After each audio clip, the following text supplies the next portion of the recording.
Alright, so in the last video we looked at different forms of energy and the different types of kinetic versus potential energy.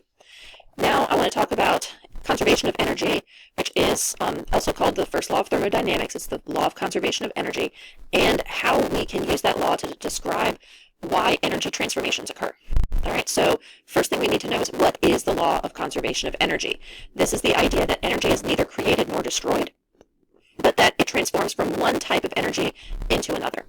So that if we look at a system, the total energy in the system, all of the different types of energy, be it thermal energy, chemical energy, motion energy, what are some of the other ones? I can't even think anymore.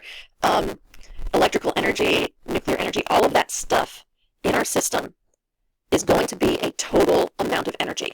And that total amount of energy is going to be constant, no matter what the form is, no matter what the breakdown of the forms of energy are that are in our system. It's going to be a constant total amount. In fact, the universe has a constant total amount of energy in it.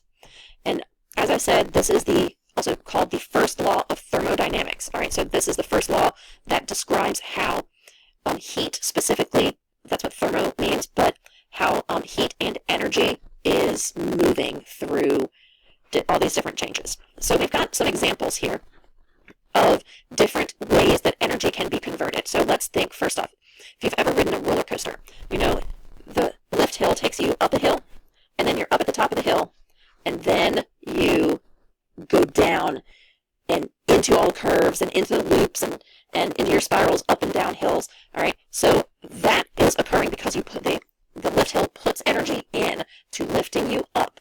That gives you a gravitational potential energy, and then as you crest the top of the lift hill, you fall and take that gravitational potential energy and turn it into kinetic energy. And it's that kinetic energy which gives you the momentum that you need to go through all of the different parts of the track, all the fun parts of the track, the twists, the turns, the loops, the hills, all of that. But that's a change from gravitational potential energy to kinetic energy and back. That lets that happen. Another type of conversion, this is again another conversion between gravitational potential energy, or GPE, to kinetic energy, or KE. This is when you have like a swing, all right, or a pendulum. So it swings, the swing starts off at one top of it. At the top of your swing, you have the maximum gravitational potential energy that you'll have, and then as the swing goes back down into the bottom of the swing, all of that potential has been converted into motion. So you've got that potential energy into that kinetic energy. And then what happens? Well, as the swing lifts, the potential energy goes up while the kinetic energy is going down. You're slowing down until you get to the top of the arc, and then you go the other way. And that back and forth motion of the swing, or the pendulum, is what makes the swing a fun ride. All right. So those are two examples of using gravitational potential energy to convert into kinetic energy. But we also have other ways that we can transform energy into different types. So we can use the chemical energy that we get from burning fuel or eating food to then power our bodies to do activities or cause our cars to move forward.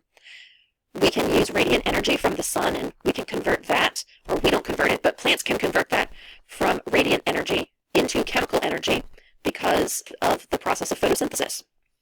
And then electrical energy comes into our house that we get from power plants. Oh, I've got to...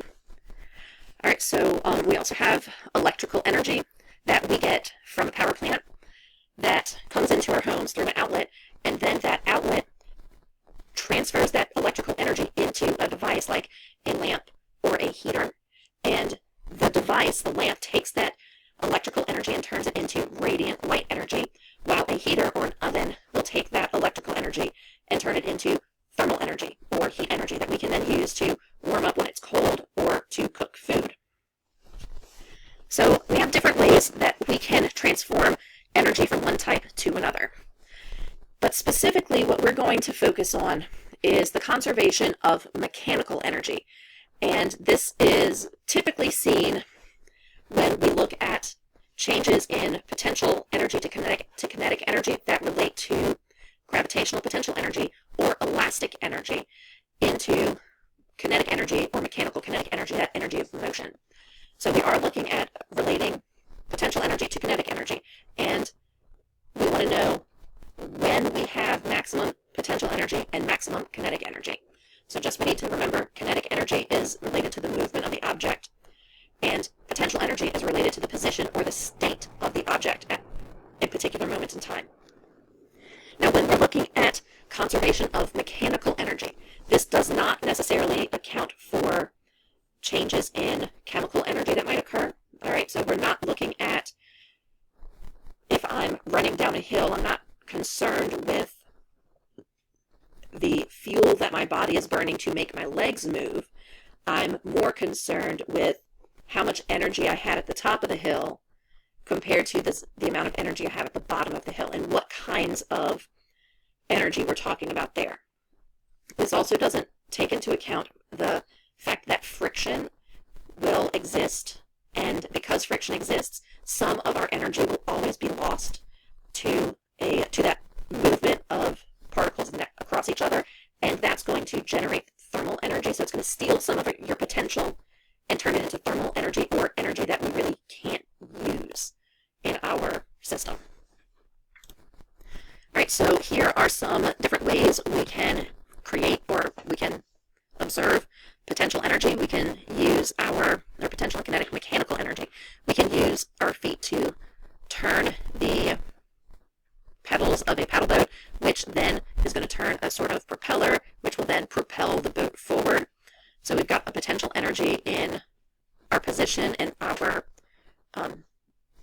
chemical bonds that we're using to power our muscles. The powering of our muscles will rotate our pedals, and then the pedals will go through a sequence and push the boat forward. Pedaling a bicycle to go forward, hammering a nail uses potential energy to drive the nail into the, this looks like a floor here, or we can use the potential energy of a windmill to generate electricity. All right, through taking the potential energy of the wind, spinning the blades of the windmill, turning that wind into kinetic energy, and then that kinetic energy can get transferred into electrical energy. All right, so we really want to look at, with mechanical energy, gravitational potential energy and kinetic energy. All right, and by kinetic energy in this, I mean that motion energy. All right, so when we talk about gravitational potential energy, we are really looking at the way the force of gravity acting on an object pairs up with the height of the object. So if we remember back in the first video, we talked about this idea of work, and how work is what happens when an object has a force applied on it that causes the object to move a distance. Well, the gravitational force is a force, and depending on where an object is to a surface, that force coupled with the distance from the surface will provide gravitational potential energy. So if I am holding my rubber band up, it's got gravitational potential energy because it has a weight, which is its gravitational force, and it's not on a flat surface. It has the potential to fall to the nearest flat surface. So it's got a height, which gives us that position. All right, and that once I let this go and it falls, I now have the gravitational force providing work by causing this to move a distance. All right, so like this, if I let it go, well, I got caught on my thumb, but if I let it go, it falls because gravity is doing work on the object. So that leads us to the next idea. The higher an object is from the surface, the more gravitational potential energy it has. So something falling off of the top shelf has more energy than something falling from the bottom shelf of a bookcase. This means we have formulas that we can use, a formula, just one, to help us calculate gravitational potential energy. That formula is the formula for weight, or mass times the acceleration due to gravity, times the height. All right, so it's the force of gravity times the height. Very important equation to know. Put this on your equation card, all right, or your equation list. So it's the force of gravity, or mass, times the acceleration due to gravity times the height. And remember, acceleration due to gravity is 9.8 meters per second squared, and mass needs to be in kilograms. And we'll look at that in a later slide. Kinetic energy. We have already said repeatedly that this is the energy related to the movement of objects. And kinetic energy is going to be dependent on two factors. Factor number one is its speed. The faster an object is moving, the more kinetic energy it has. All right, so something that is moving slowly has less kinetic energy than the same object moving fast. It's like, the difference between someone just throwing a ball versus like a ball being shot out of a cannon. Okay, even if they have the same mass, even if they're the exact same ball, the person throwing the ball can't throw it faster than the cannon can fire it. And that means that the person throwing the ball will give the ball less kinetic energy than the cannon. In addition, kinetic energy is also dependent on the mass of the object. So the heavier something is, the more kinetic energy it's going to have if it's traveling at the same speed.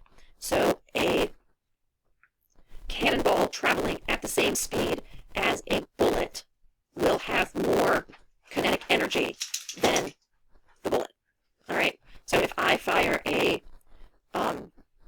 or I throw a baseball compared to a shot put, which is a heavier ball, if I can accelerate them to the same speed, the heavier ball will have more energy.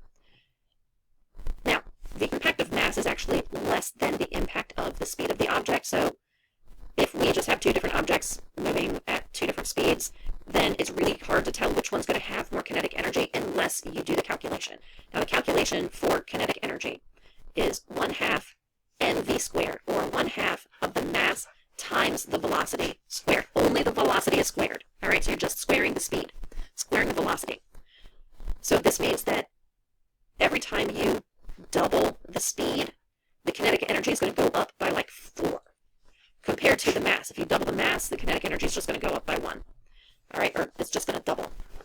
So this equation, it just shows that the greater the speed, the more kinetic energy that object's going to have. All right, let's see what's on the next one. So here is our formula for potential energy again. So I like to say this as GPE when we're using this equation, or potential energy. If you look back at this slide right here, we have K for kinetic energy, but also U for potential. I don't know why it was U for potential, but in more advanced physics, you'll use U instead of PE for potential energy. Now, gravitational potential energy, that's this formula right here. Oops, it's also right there. It's the mass times the gravitational acceleration times the height. And here's our gravitational acceleration, 9.8 meters per second squared. The height is in meters, and the mass is in kilograms. This is going to give us a kilograms times meters per second times meters, or a Newton meter, which gives us a joule. All right, that is the unit for energy, is joules. So we have gravitational potential energy. There's the equation again, right there. But we can also talk about elastic potential energy. I'm abbreviating that EPE for elastic potential energy, and it has a different equation. So we're not going to work a whole lot with elastic potential energy. I don't know if we're going to do anything with it, but I just want you to know that elastic potential energy is a different formula from gravitational potential energy. In fact, if you look at that equation, it looks kind of like kinetic energy, but it's different because of how we measure elastic potential energy and just how that material works. All right, so we're going to look at this example again later, but again, here's the equation. All right. Now, kinetic energy, this is again the energy of motion. Here's our equation again. Kinetic energy is 1/2 mass times velocity squared. Again, mass needs to be in kilograms. So mass in kilograms, our velocity is in meters per second. Now, when we square the velocity, that gives us meters per second times meters per second, which is going to give us kilograms times meters per second, or meters per second squared times meters, which kilograms times meters per second squared, that is a Newton, times a meter, gives us a Newton meter, or gives us joules. All right, and again, we've got examples here that we're going to look at in the next video or so. All right, that's it for this one then.